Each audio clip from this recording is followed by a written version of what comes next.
สวัสดีค่ะ Welcome to my fifth and final episode of my 5 Colors of Thai Rice series. So we have looked at white, brown, red, and black rice.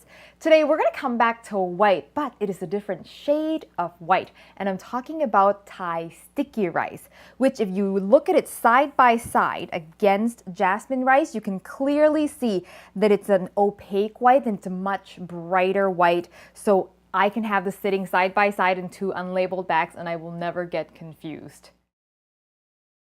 So Thai sticky rice, or what we call khao niao, is the second most popular kind of rice consumed in Thailand next to white jasmine rice, especially in the north and the northeast. Now there are many kinds of sticky rice on the market, so how you tell that it's a Thai sticky rice is usually on the back it'll say Thai sweet rice. It is not sweet, like it's not any sweeter than any other kind of rice. So I'm not entirely sure why they use sweet there. Or sometimes it'll be called Thai glutinous rice. And also, if you check that it's a product of Thailand and you check the colors, the opaque white we talked about earlier, then you can be pretty sure that that's Thai sticky rice. Now, I want to point out that this is not the same as sushi rice, which is also very sticky, and some people refer to it as sticky rice. But Japanese rice is rounder and shorter, and also it's a translucent color, not as white and opaque as Thai sticky rice. And it's actually not as sticky as Thai sticky rice, and they cannot be used interchangeably. So cup per cup, sticky rice is actually higher in calories than jasmine rice simply because it's so much denser. I mean, if you look at it, look how dense and sticky that is. And it's so sticky, in fact, that I can just pick it up and eat it with my hands, which is how Thai people usually eat sticky rice. But the good thing is, it doesn't stick to your hands. Now, I have been asked, because this is called glutinous rice, does that mean it contains gluten? And no, it doesn't contain gluten. There's actually no rice that contains gluten. The word glutinous just sort of refers to the texture of this rice, which is really quite chewy and satisfying.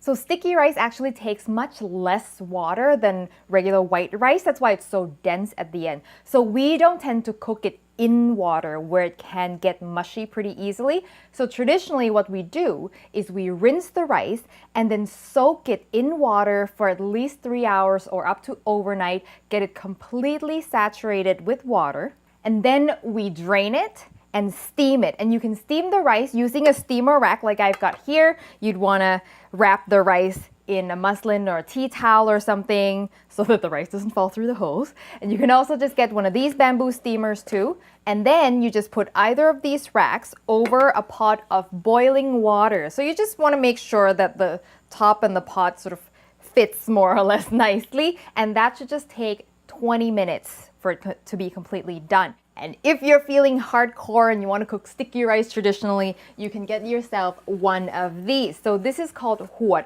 and it's a bamboo cone steamer made specifically for sticky rice. So the rice just goes in here, water goes in here. I have a video that shows you how to use this thing if you're interested. I'll put the link right up here and also in the description box below.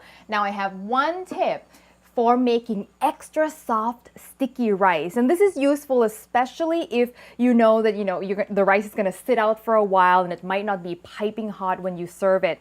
After you've soaked the rice, drain it, and then pour in some hot off the boil water and let it steep for about 10 minutes. Then you drain it and steam it as per usual. That way the rice gets a chance to sort of cook in water a little bit and it'll stay soft even after it's cooled down. You might be familiar with sticky rice served as dessert, like in mango and sticky rice. But in Thailand, we actually eat this instead of white jasmine rice often. But because it doesn't really soak up sauces, it's so dense, we don't serve things like curry or stir fry with it. But we love eating this with barbecued meats, with spicy salad, with dipping sauces. And you can sort of think of this as bread. You take off a chunk and you dip it in things and you put meat on it, and it's really fun to chew on. And it's also got a bit of a nuttier flavor as well. It's so good. If you haven't tried it, you have to give it a shot. If you have leftover sticky rice, you can refrigerate it, but I wouldn't do it more than a day because I find that there's so little water in here, it dries up really quickly. When you reheat it, it's just never quite the same. But if you freeze it, it'll reheat to be as soft and as chewy as it once was. However, I would put a damp towel or paper towel over it so that it doesn't dry out while it's being reheated. And that is it for my 5 colors of Thai rice series. I hope you've learned something new, and I hope this has made you want to try something different. You know, make dinner a little more colorful. If you've got more questions about any of the rice I've talked about, get in touch with me on Facebook, Twitter, or Instagram, or through my website, hotthaikitchen.com, and I will see you next time. สวัสดีค่ะ